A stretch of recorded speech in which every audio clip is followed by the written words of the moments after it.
পুজো এসে গেছে, প্রত্যেকের বাড়িতেই প্রত্যেকে প্ল্যান করছে কোন দিনে কখন কিভাবে কোন জামাটা পরে ঘুরতে যাব।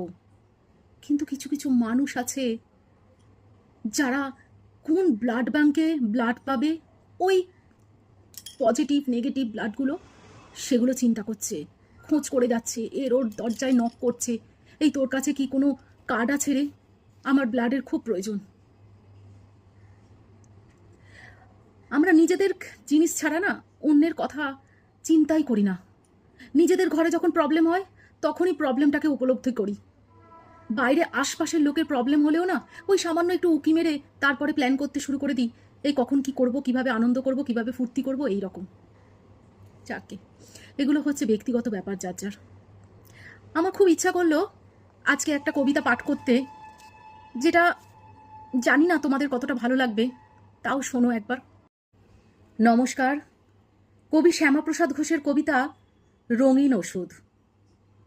দুদিন আগেই বৃষ্টি হয়েছে, কিছুটা রয়েছে শীত, রাস্তার পাশে জানালাটা খোলা, জানালার ধারে জিত, ন্যাড়া শিমুলের ডালে ডালে ঝোলে অজস্র লাল ফিতে, পথের মধ্যে শিশুরা ছুটছে একে ওকে রং দিতে, দূরে বাজারের মেলা প্রাঙ্গণে বাজছে হোলির গীত, ছোটরা সকলে বাইরে, কেবল ঘরের ভিতরে জিত।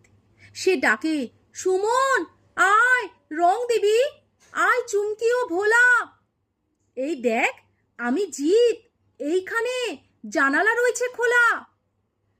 আসে না সুমন, ভোলাও আসে না, আসে না তুয়াও তুলি, ঘরের মধ্যে শুধু উড়ে আসে ছোট এক বুলবুলি।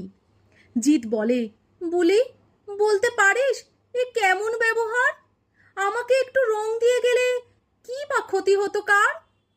বুলবুলি বলে, জানো কি ওদের রং না দেওয়ার কারণ, কি করেই দেবে, ডাক্তারবাবু করেছে ওদের বারণ, থ্যালাসেমিয়ার বীজাণু তোমার শরীরে সর্বনাশা, তাই ওরা সব রঙের বদলে দিতে চায় ভালোবাসা।